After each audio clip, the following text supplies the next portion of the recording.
Imagine करो एक ऐसा वर्ल्ड जो कि बिल्कुल हमारी तरह है, लेकिन एक दिन सडनली शहरों के बीच में डंजन्स के गेट खुलने लग जाते जिनके अंदर से मैजिक फ्लो होकर हमारे वर्ल्ड के अंदर एंटर करता है। Sounds cool right? लेकिन भाई ये तो नेचर का रूल है कि अगर हमें कोई चीज मिल रही है तो हमें कोई चीज देनी भी पड़ती है। And this time it can be your life, क्योंकि जहाँ पे मैजिक है वहाँ मॉन्स्टर्स ना हो ऐसा कैसे हो सकता। सो इन्हीं डंजन्स के गेट से निकल के आते हैं ऐसे ही मैजिकल एंड मिस्टिकल क्रिएचर्स जिनसे फाइट करने के लिए कुछ लोगों के अंदर स्पेशल पावर्स अवेकन होती हैं and we call them hunters.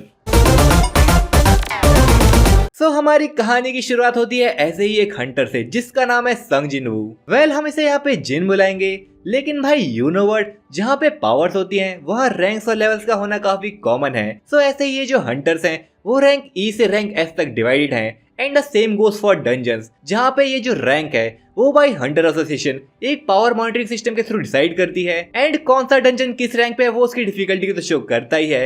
लेकिन इस चीज को नापने के लिए जो भाई हंटर एसोसिएशन है वो ये देखते कि डंजन के गेट से कितनी मैजिकल एनर्जी फ्लो हो रही है। और ये जो हंटर्स है वो डंजन्स के अंदर जाके मॉन्स्टर्स को इसलिए मारते हैं क्योंकि मॉन्स्टर्स को मार के मिलता है मैजिकल कोर, जिसको भाई हंटर्स गिल्ड बाय करता है। अब भाई ये जो मैजिकल कोर या फिर मैजिकल स्टोन्स है वो काफी चीजों के लिए यूज होते हैं, like special artifacts, weapons and tools and even यहाँ पे गवर्नमेंट भी बाय करती है क्योंकि गवर्नमेंट मैजिक को as a source of energy की तरह यूज करना चाहती है। वेल ये तो हो गई सोलो लेवलिंग के वर्ड की कहानी, लेकिन जो अपना जिन है वो हंटर की कैटेगरी में सबसे लो रैंक यानी कि ई रैंक पे लाइक करता है। लेकिन भाई इतना ही नहीं, उसको भाई ई रैंक के अंदर भी सबसे वीक कंसीडर करते हैं, meaning he is the weakest Hunter Mankind has ever seen. Even E rank dungeon के अंदर भी जिन काफी ज्यादा इंजर्ड हो जाता और भाई आज तक एक भी बार ऐसा नहीं हुआ है कि जिन बिना इंजर्ड हुए किसी डंजन से वापस आया हो। बट भाई things are going to change this time, क्योंकि यहाँ पे जिन 16 और लोगों के साथ एक डी रैंक डंजन के अंदर एंटर करने वाला था और उन 16 लोगों में से एक थी जूही, जो कि जिन की काफी फिक्र करती थी। एक तरीके से मान लो अपनी फीमेल हीरोइन है यहाँ पे। पर भाई अभी हीरोइन कौन है हीरो कौन है उस टॉपिक पे बाद में जाएंगे। सो अभी ये लोग डंजन के अंदर एंटर करते हैं, जहाँ पे एंटर करते ही सब लोग भाई मॉन्स्टर से फाइट करने लग जाते और यहाँ पे जिन भी एक गॉब्लिन जैसे मॉन्स्टर से फाइट कर रहा है, लेकिन भाई उसको उससे भी फाइट करने में काफी डिफिकल्टी फेस करनी पड़ रही है क्योंकि ना तो जिनके पास कोई स्किल्स है और ना ही कोई अच्छा वेपन, उसके पास तो बस एक छोटा सा डैगर था। यहाँ पे जिन अपना पूरा ट्राई करता है उस गॉब्लिन को मारने का और वो उसे स्टैब कर भी देता है, लेकिन भाई साइमल्टेनियसली वो गॉब्लिन भी उसे स्टैब कर देता। पर फॉर्चुनेटली जो अपनी जूही है वो एक हीलर है और भाई यहाँ पे वो जिन को हील करने लग जाती है। सो ऐसे ही करते करते ये रेड खत्म हो जाती है, लेकिन तभी वो लोग नोटिस करते कि भाई डंजन क्लोज नहीं हो रहा है। तो तभी वहाँ पे एक पाथवे देखते हैं वो लोग और वो सोचते कि कहीं एक डबल डंजन तो नहीं, यानी कि ये जो पाथवे बॉस रूम की तरफ ले जा रहा होगा जिसको हराए बिना डंजन का गेट क्लोज नहीं होगा। And let me tell you 7 दिन के अंदर डंजन को क्लियर करना नेसेसरी होता, नहीं तो डंजन ब्रेक हो जाता, यानी कि डंजन के अंदर के सारे मॉन्स्टर्स ह्यूमन वर्ल्ड के अंदर एंटर कर जाएंगे और उनकी कोई लिमिट नहीं होगी, जिनको रोकना काफी मुश्किल होगा। सो यहाँ पे वो लोग डिसाइड करते कि डरने की कोई बात नहीं है, वैसे ही एक डी रैंक डंजन था तो भाई बॉस भी कितना ही स्ट्रांग होगा, वो लोग वहाँ पे जाएंगे उसको पेल देंगे। क्योंकि अगर वो लोग अभी बाहर गए और बड़े रैंक के हंटर्स को अंदर भेजा तो बॉस रूम को खत्म करने के बाद जो लूट है वो उनको नहीं मिलेगी। एंड यू ऑल नो भाई greed is a sin for humankind. So वो 17 लोग यहाँ पे वोट करते कि डंजन के अंदर जाना चाहिए या फिर नहीं, जहाँ पे भाई जो वोट है वो 8-8 में डिवाइड हो जाते, यानी 8 लोगों को जाना था और 8 लोगों को नहीं जाना था।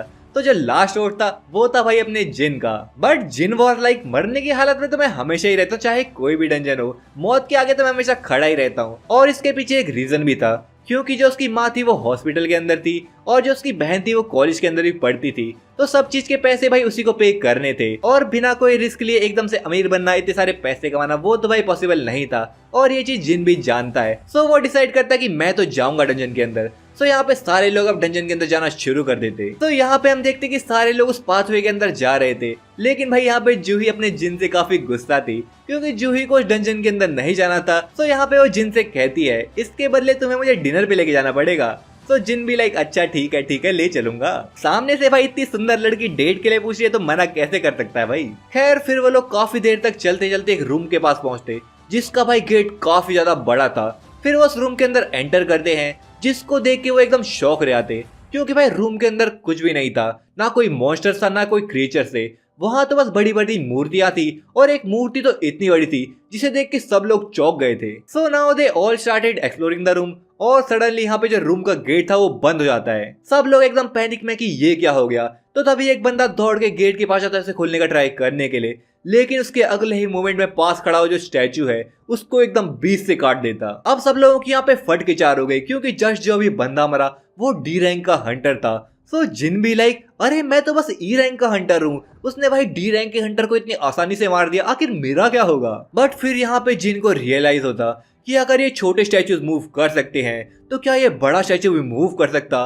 और जैसे ही वो पीछे मुड़ के देखता है, जिनका यहाँ पे इंट्यूशन उसे जोर जोर से चिल्लाते हुए कह रहा था झुक जा झुक जा, और जिन भी यहाँ पे चिल्लाते हुए सबको कहता है सब लोग झुक जाओ। और उसके अगले ही मोमेंट में उस बड़े से स्टैचू की आंखों से एकदम लेजर्स निकलती हैं और यहाँ पे आधे लोग गायब, जल के राख हो गए भाई एक झटके में सारे लोग। तो जिनको यहाँ पे रियलाइज होता कि ये जो स्टैचूज हैं वो इस डंजन के मॉन्स्टर्स हैं, और ये जो डंजन है कुछ रूल्स को फॉलो करता है जो कि एक प्लेट के ऊपर लिखे हुए थे। नंबर 1 भगवान का आदर करो, नंबर 2 भगवान की पूजा करो, और नंबर 3 भगवान के प्रति अपना विश्वास साबित करो। सो यहाँ पे जिन सब लोगों को इन रूल्स को फॉलो करने के लिए कहता, लाइक पहले में सब लोग गॉड यानी कि उस बड़े स्टैचू के आगे बाउ करेंगे, और सब लोग यहाँ पे ऐसा ही करते हैं। और जैसे ही सब लोग यहाँ पे झुकते हैं उस स्टैचू के भाई एकदम एक्सप्रेशन चेंज हो आते।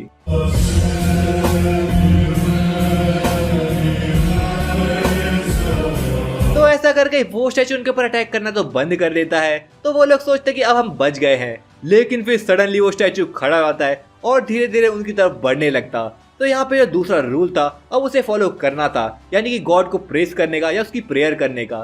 तो यहाँ पे एक आदमी सामने आता है और कहता है मैं उसकी प्रेयर करूंगा, और वो प्रेयर करने लग जाता है। लेकिन स्टैचू जो है वो भाई एक एक करके सबको कुचल देता, जिसकी वजह से वो सारे लोग इधर उधर भागने लग गए थे। लेकिन अगर वो दूसरे स्टैचूज के पास भी जाते तब भी मारे जाते। लेकिन फिर यहाँ पे जिन एक चीज नोटिस करता है कि कुछ स्टैचूज ऐसे भी हैं जिनके हाथ में म्यूजिकल इंस्ट्रूमेंट्स हैं। तो यहाँ पे सब लोगों को कहता है कि उन म्यूजिकल इंस्ट्रूमेंट वाले स्टैचू के पास भागो, क्योंकि वो जो म्यूजिकल इंस्ट्रूमेंट वाले स्टैचू हैं वो किसी पर अटैक नहीं कर रहे, बल्कि अगर तुम उनके पास जाओगे तो वो अपने इंस्ट्रूमेंट प्ले करने लगेंगे। और यही था गॉड को प्रेज करना। लेकिन यहाँ पे प्रॉब्लम ये थी कि एक स्टैचू के नीचे एक ही बंदा खड़ा हो सकता था, और जिनके साथ थी उसकी दोस्त जूही, जो कि काफी डरी हुई थी। जिनके पास यहाँ पे कोई रास्ता नहीं था, वो अपनी दोस्त को बचाने के लिए खुद दूसरे स्टैचू की तरफ भागता है। लेकिन इसी बीच एक जो स्टैचू है वो उसका पैर काट देता। लेकिन यहाँ पे किसी तरह घसीटते घसीटते जिन एक स्टैचू के पास पहुंचता है जो कि काइंड ऑफ एंजल थी, और वो यहाँ पे गाना गाने लग जाती, और जो स्टैचू था वो रुक के वापस अपनी सीट पे बैठ जाता है। तो यहाँ पे जिन की ऐसी हालत देख के जूही उसके पास दौड़ के आती और वो उसको हील करने का ट्राई करती है।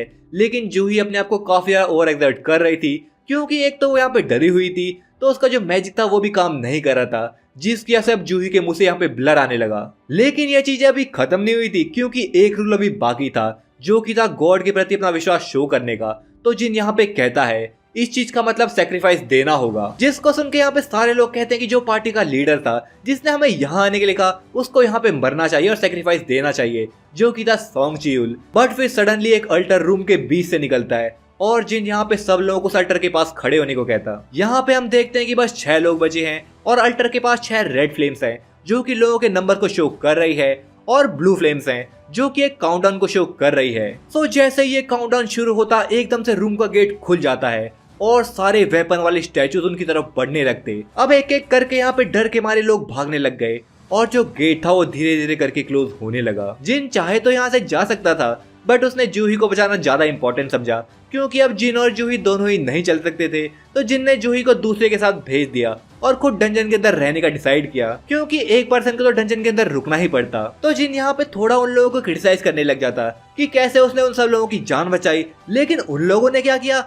बस रोते हुए थैंक यू बोल के भाग गए, जो कि वो मीन भी नहीं करते। जहाँ पे एक एक करके स्टैचू जिनको काटते गए, मारते गए, जिन पूरा ब्लड से कवर होके अल्टर के ऊपर सैक्रिफाइस की तरफ फेंक दिया गया, और फिर जिनको यहाँ पे बीच से काटने ही वाले थे, लेकिन सडनली काउंटडाउन वाली जो फ्लेम्स थी वो खत्म हो गई।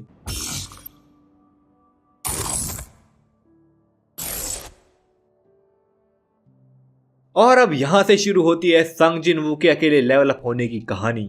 हम देखते हैं कि जिन हॉस्पिटल बेड में लेटा हुआ था और उसे 3 दिन बाद जाके होश आ रहा था, जहाँ पे उसके मन में सवाल तो काफी थे, लेकिन तभी रूम के अंदर 2 लोग एंटर करते हैं जो बिलोंग करते थे हंटर एसोसिएशन के सर्वेलेंस डिपार्टमेंट से। यहाँ वो जिन से कुछ सवालों के जवाब लेने आए थे कि आखिर इस डंजन के अंदर ऐसा हुआ क्या क्योंकि जिन को मिला के बस 6 लोग ही जिंदा बच के वापस आए थे। उनके पास यहाँ पे इन्फॉर्मेशन तो थी कि डंजन के अंदर एक ऐसा रूम था जिसके अंदर बड़े बड़े स्टैचूज थे जिन्होंने लोगों के ऊपर अटैक किया। बट जब स्ट्रॉन्ग हंटर्स का ग्रुप उस डंजन के अंदर गया तो वहाँ पे वो लोग देखते कि ना तो वहाँ पे कोई रूम था और ना कोई स्टैचूज, वहाँ पे तो वह जिन था जो कि बेहोशी की हालत में पड़ा हुआ था, जिसे देख के वहाँ पे सब लोग शॉक रह गए कि आखिर ये कैसा हो सकता है, क्योंकि 5 लोगों ने सेम इन्फॉर्मेशन दी थी कि डंजन के अंदर ऐसी ऐसी चीजें हुई थी और काफी लोग मारे गए थे, तो ये चीज झूठ तो नहीं हो सकती है। जिसकी वजह से यहाँ पे वो लोग सोचते हैं कि जिनको सेकंड अवेकनिंग मिली है और उसने इन स्टैचूज को मार दिया होगा, क्योंकि हंटर फर्स्ट टाइम जिस रैंक में अवेकन होते हैं जिंदगी भर उसी रैंक में रहते जब तक उन्हें सेकंड अवेकनिंग ना मिले,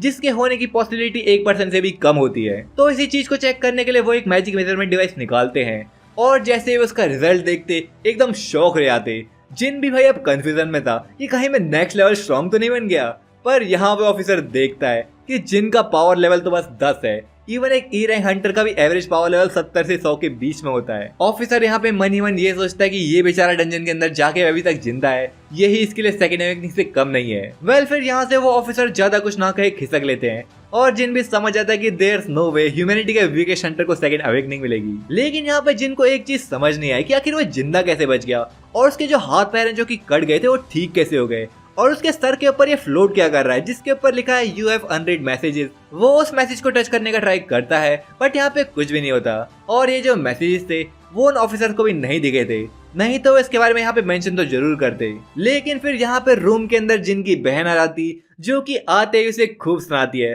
कि कितनी बार मना किया डंजन में जाने से और अपनी जान खतरे में डालने से, हर बार तुम इंजर्ड होके आते हो, अगली बार अगर तुम इंजर्ड होके आए तो मैं स्कूल छोड़ के खुद काम पे लग जाऊंगी। तो यहाँ पे जिन भी सोचता है कि मैं अपनी बहन को ऐसे अकेले छोड़ के मरने जा रहा था, अच्छा है कम से कम मैं जिंदा हूँ। पर फिर जिन यहाँ पे अपनी बहन से पूछता है कि तुम गेम बहुत खेलती थी पहले, तो लाइक किसी अनरीड मैसेज को ओपन करने के लिए क्या करना पड़ता है। उसकी बहन यहाँ पे थोड़ा सरप्राइज होती है कि आखिर ये क्या बोल रहा है, बट फिर वो उसे बताती है कि मेल बॉक्स ओपन करना होता है, वहां से हम देख सकते हैं। तो जिन कहता है क्या मेल बॉक्स ओपन करना होता, और यहाँ पे उसके ये बोलते he suddenly mail box open हो जाता जहाँ पे उसके काफी सारे अनरीड मैसेज लिखे हुए थे। वहाँ काफी सारे मैसेजेस थे कि जिन अब प्लेयर बन चुका है, सिस्टम प्लेयर को ग्रो करने में मदद करेगा। यहाँ जिनको एक डेली क्वेस्ट भी मिला था जिसका टाइटल था preparing to become strong. Even यहाँ इस क्वेस्ट को ना कंप्लीट करने की एक पेनल्टी भी लिखी गई थी और यहाँ से कुछ प्लेयर बनने के रिवॉर्ड्स मिले जिसको आगे डिस्क्लोज करेंगे। जिन यहाँ पे थोड़ा शौक था कि आखिर मैं करूँ तो करूँ क्या, कहीं ये मेरा कोई सपना तो नहीं है, पर फिर वो सोचता है कि यहाँ पे स्ट्रॉन्ग बनने के बारे में कुछ लिखा हुआ है तो इसको ट्राई करने में क्या ही जाता है। तो यहाँ पे वो डेली क्वेस्ट को एक्सेप्ट कर लेता और यहाँ पे जो डेली क्वेस्ट है वो है do 100 pushups, 100 sit-ups, 100 curls up और 10 किलोमीटर रन। एकदम भाई यहाँ पे साइतामा वाला रूटीन दे दिया है इसको। बट जैसा सब लोगों का रिएक्शन होता है इस चीज को देख के, यहाँ पे जिनका भी वैसा ही रिएक्शन था।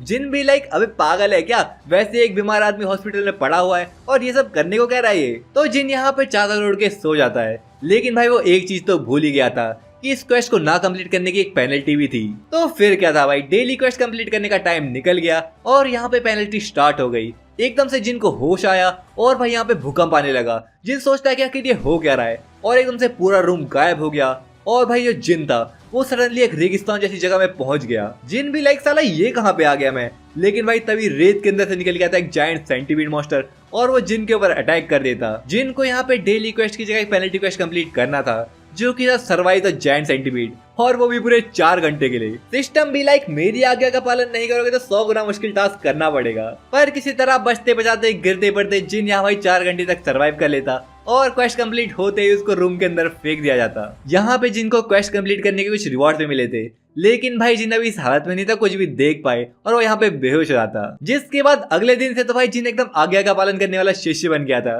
क्योंकि जैसे उसे डेली क्वेस्ट मिला फिर से भाई लग गया उसे कंप्लीट करने के लिए। जहाँ पे जैसे ही वो आखिरी 10 किलोमीटर रन कंप्लीट कर लेता, यहाँ पे भाई इसकी हालत एकदम मुरझाए फूल की तरह हो गई थी। लेकिन तभी जिनको डेली क्वेस्ट करने के कुछ रिवॉर्ड्स मिलते हैं जिसमें 3 स्टेटस पॉइंट, एक रैंडम बॉक्स एंड एक रिकवरी था। और जैसे यहाँ पे जिन रिकवरी को चूज करता है, यहाँ एकदम से जिनकी जो पूरी थकान थी वो गायब हो गई, मानो उसने कोई एक्सरसाइज करी ना हो, वो एकदम फुल हेल्थ में आ गया था। ये सिस्टम भाई बिल्कुल मान लो एक गेम की तरह था। जैसे गेम के अंदर चीजें होती है ना, स्किल्स, जॉब, स्टेटस, इन्वेंट्री, यहाँ पे सेम वही चीजें थी। और जिनको हर डेली क्वेस्ट कंप्लीट करने के 3 स्टैट पॉइंट्स मिलते थे जो कि वो अपने स्टैट्स को बढ़ाने के लिए यूज कर सकता था। सो ऐसे ही जिन अब थोड़े दिन तक डेली क्वेस्ट क्लियर करता है, जिससे उसकी बॉडी अब मस्कुलर तो बनी रही थी, लेकिन भाई अब वो धीरे धीरे करके ग्रो भी कर रहा था और उसका साथ ही साथ भाई एक मिस्ट्री बॉक्स भी मिलता था जिसके अंदर वैसे तो फालतू की चीजें लाइक बैंडेजेस मिलते थे, लेकिन एक दिन उसे मिली एक E क्लास इंस्टेंट डंजन की चाबी। सो यहाँ पे जिन डिसाइड करता है उस डंजन के अंदर जाने का, जिसके अंदर जाने के लिए एक स्टेशन के पास जाना था और बस उस चाबी को घुमाना था। सो भाई जिन ऐसा ही करता है और वो पहुंच जाता है उस डंजन के अंदर, जहाँ पे पहले तो वो सोचता है कि क्या मैं इसको क्लियर कर भी पाऊंगा, क्योंकि एक E रैंक डंजन को भी क्लियर करना काफी मुश्किल होता है। बट क्योंकि अब वो बिना डंजन को क्लियर करे बाहर नहीं निकल सकता था और वहीं पे ट्रैप हो गया था, तो उसके पास आगे बढ़ने के अलावा कोई रास्ता नहीं था। सो भाई यहाँ पे जिन अंदर जाता है और सबसे पहले उसकी फाइट होती गॉब्लिन वाले मॉन्स्टर से, जिनसे यहाँ पे वो थोड़ा स्ट्रगल तो करता है, लेकिन इवेंचुअली वो उनको बीट कर पा रहा था। लेकिन उसके बाद यहाँ पे निकल के आता है एक वुल्फ जैसा मॉन्स्टर जिसका नाम था लाइकन, और जो उसके फैंग थे वो भाई मेटल के थे। तो भाई वो आता है और जिन का जो डैगर था उसको अपने दांतों से तोड़ देता। जिन यहाँ पे अपना पूरा ट्राई करता है उससे बचने का, उससे भागने का, लेकिन उसी बीच यहाँ पे वो ये भी रियलाइज करता है कि उसकी बॉडी काफी लाइट हो गई है और वो ऐसी मूवमेंट कर पा रहा है जैसा उसने कभी सोचा भी ना था, जिसकी वजह से जिनका जो थोड़ा कॉन्फिडेंस था वो बढ़ जाता है और अब वो डिसीजन लेता है उस मॉन्स्टर से फाइट करने का, जहाँ पे भाई जिन अपने लातों और मुक्कों से फाइट कर रहा था। और जिन यहाँ पे ये भी रियलाइज करता है कि वो काफी स्ट्रॉन्ग बन गया है। हाँ भाई ये तो सच था कि उसके मुक्के और लातों से वो मॉन्स्टर इंजर्ड हो रहा था, लेकिन उसको खत्म करना इतना भी आसान नहीं था। पर फिर तभी यहाँ पे जिन को ध्यान आता कि उसकी इन्वेंट्री में एक स्वॉर्ड रखी है जो कि मिस्टर किम की थी। और फिर क्या था भाई, यहाँ पे वो स्वॉर्ड को निकालता है और एक झटके में उस बीस्ट को काट देता, जिसकी वजह से जिन अब लेवल अप करके लेवल 2 पे आ गया था। यहाँ पे हर बार लेवल अप करने के जिनको 5 स्टैट पॉइंट्स मिलते हैं जिनको यूज कर सकता था अपने स्टैट्स को बढ़ाने के लिए। उसके साथ साथ मॉन्स्टर को मारने के रिवॉर्ड भी मिलते हैं, जिसको भाई यहाँ पे जिन स्टोर के अंदर सेल भी कर सकता था और इवन चीजें बाय भी कर सकता था, लेकिन बाय करने के लिए उसे एक सर्टेन लेवल तक पहुंचना पड़ेगा। अब भाई जिन यहाँ पे एकदम फुल फायर्ड अप था क्योंकि लेवल अप करने की वजह से उसके सारे जो स्टैट्स थे वो बढ़ गए थे। यहाँ पे अब जिन एक एक करके डंजन के मॉन्स्टर से फाइट करते जा रहा है, कभी एक को काट रहा है कभी दूसरे को, and he is continuously levelling up, जिसकी वजह से अब उसे ये सारे मॉन्स्टर्स वीक लगने लगे थे। सो इन सबको निपटा के जिन इस डंजन के बॉस को हराने का सोचता है जो कि सीढ़ियों के नीचे था, और यहाँ पे जिन फील कर सकता था कि वो जो बॉस है वो कितना स्ट्रॉन्ग है, क्योंकि यहाँ पे करंटली जिन लेवल 15 पे आ गया था और फिर भी उसे गूज़बम्स आ रहे थे। लेकिन जिन भी लाइक चाहे कितना ही स्ट्रॉन्ग हो, उन मूर्तियों के आगे तो कुछ भी नहीं होगा। तो जिन यहाँ पे चल पड़ता है उस बॉस से फाइट करने के लिए, जहाँ पे जिनका सामना होता है swamp ruler blue poison fang Rasaka से। रसाका यहाँ पे बिल्कुल भी टाइम वेस्ट नहीं करता, जिनको अपनी पूंछ से दूर पटक देता है और इस अटैक को ब्लॉक करने के चक्कर में जिनकी जो स्वॉर्ड थी वो भी टूट जाती है। अब यहाँ पे जिन अपनी टूटी हुई तलवार से काफी देर तक उससे फाइट करने का ट्राई करता है, लेकिन वो कुछ ज्यादा डैमेज डील नहीं कर पाया था, पर फिर भी डेस्परेटली वो अटैक करते रहता है एंड इवेंचुअली उसकी टूटी तलवार से उसका मुंह भी काट देता है। लेकिन अब रसाका भी इसकी वजह से काफी गुस्से में था, तो वो जिन के ऊपर अपना पॉइजन फेंकने लग जाता और यहाँ पे जिन के ऊपर फिर से अपनी पूंछ से अटैक करता है और इस बार जिनको इतनी तेज से दीवार में पटकता। यहाँ पे भाई जिनकी जो हेल्थ थी वो काफी कम हो गई थी और इसी के साथ साथ जिनकी जो आधी अधूरी ब्लेड थी वो भी उससे दूर गिर गई थी। जिनके पास अब रसाका से हेड ऑन फाइट करने के अलावा कोई रास्ता नहीं था। जिन यहाँ पे सोचता है कि मैं ऐसे तो नहीं मरने वाला, मैं स्ट्रॉन्ग बन के ही रहूंगा और उन स्टैचूज मॉन्स्टर के आगे ये कुछ भी नहीं है। और फिर क्या था भाई, ये कहते ही यहाँ पे जिन रसाका से बिना किसी वेपन के भिड़ जाता है। जिन यहाँ पे एकदम से उसके पीछे चले जाता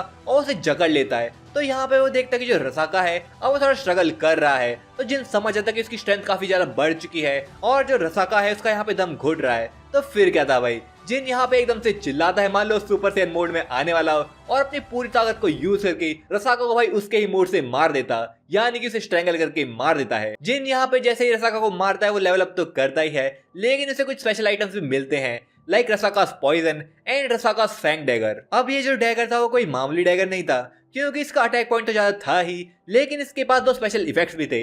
एक था ब्लीड और एक था पैरालाइज। ब्लीड के अंदर जैसे ये डैगर किसी को काटेगा, यहाँ पे उसकी बॉडी से ब्लड निकलने लगेगा और हर सेकंड के अंदर उस पर्सन की 1% से हेल्थ डाउन होने लगेगी। और जो पैरालाइज था वो बेसिकली पैरालाइज ही करता था, लेकिन क्योंकि ये स्पेशल इफेक्ट्स हैं तो भाई हर बार वर्क नहीं करेंगे और ना काफी स्ट्रॉन्ग ओपोनेंट्स पे। वेल जो भी हो, यहाँ पे अब जिन डंजन से बाहर आता है और वो देखता है कि सिटी के ऊपर मॉन्स्टर्स ने अटैक कर दिया है, जहाँ पे छोटे मोटे मॉन्स्टर्स को तो भाई हंटर्स ने मार दिया है, लेकिन एक जो बड़ा गोलम था वो भाई हंटर से फाइट कर रहा था और जो हंटर्स से फाइट कर रहे थे वो काफी लो लेवल के हंटर्स थे, जिनको भाई काफी डिफिकल्टी फेस करनी पड़ रही थी। जिन यहाँ पे उनकी मदद करने का डिसाइड करता है, लेकिन क्योंकि वो अपने ऊपर भाई अटेंशन नहीं डालना चाहता था, सो उसके पास जो टूटी हुई ब्लेड थी वो दूर से फुल पावर में से थ्रो करता है, जिसका इम्पैक्ट इतना तगड़ा रहा कि जो गोलम का आधा सर था वो भाई एकदम से उड़ गया। और फिर क्या था भाई, अपॉर्चुनिटी मिलते ही बाकी के सारे हंटर्स ने गोलम को मार दिया और जिन वहां से चुपचाप से निकल लिया।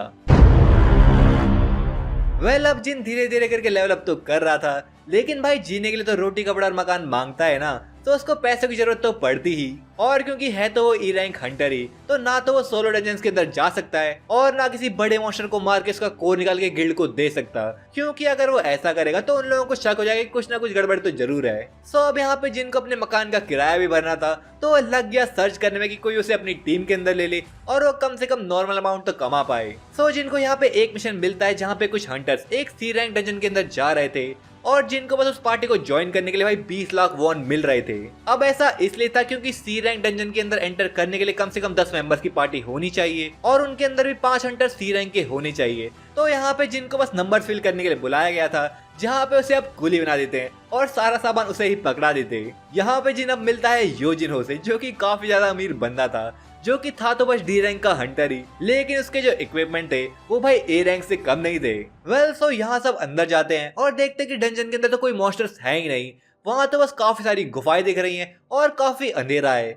लेकिन तभी जिनको फील होता है कि कोई इंसेक्ट टाइप के मॉन्स्टर्स उनकी तरफ बढ़ रहे हैं, तो वो सबको वॉर्न करता और एकदम से चिल्लाता है ऊपर देखो, जहाँ पे कई सारी जायंट एंट्स उनके ऊपर अटैक कर देती। लेकिन क्योंकि ये पार्टी काफी स्ट्रॉन्ग थी, जहाँ पे 5 सी रैंक के हंटर्स थे, तो वो भी फाइट करने में काफी एक्सपीरियंस थे, क्योंकि वो अपने साथ कभी भी हीलर को नहीं लेके जाते थे।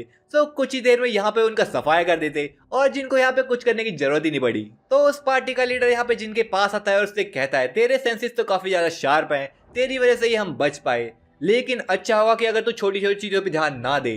जिसे सुन के यहाँ पे जिन थोड़ा कंफ्यूज हो जाता कि आखिर ये कहना क्या जाता है, और तभी यहाँ पे सिस्टम जिन को एक वार्निंग देता, बिवेयर ऑफ द लिजर्ड्स। जिन यहाँ पे समझ नहीं पाता कि सिस्टम कहना क्या चाहता है। सो वो सब लोग अब बॉस रूम की तरफ चलते हैं, जहाँ उन्हें बस रूम के अंदर काफी सारे मैजिक क्रिस्टल्स का ढेर मिलता।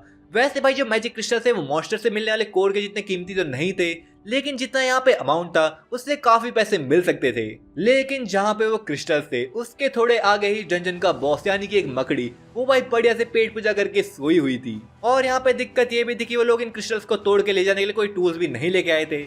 तो यहाँ पे पार्टी का लीडर जिन और योजिनो को कहता है कि तुम दोनों यहीं रुको, हम लोग बाहर जाते हैं और टूल्स को लेके आते हैं। इसको सुन के योजिनो तो यहाँ पे कहता है कि हम यहाँ पे कैसे रुक सकते, अगर उस बॉस ने हम पे अटैक कर दे तो हम क्या करेंगे। तो यहाँ पे उनका लीडर कहता है कि अरे कुछ नहीं होगा, तो चिंता मत कर, वो मकड़ी तो बढ़िया से पेट पूजा करके सोई हुई है और जब तक तू उसकी टेरिटरी में नहीं जाएगा तब तक तू सेफ रहेगा, तो तुम दोनों यहीं रुको और हम बस अभी आते हैं। लेकिन बेचारे जिन और योजिनो को क्या पता था कि ये तो उनकी चाल है, क्योंकि जैसे वो लोग थोड़ा बाहर को जाते तभी भाई वो गुफा का रास्ता पत्थर गिरा के बंद कर देते।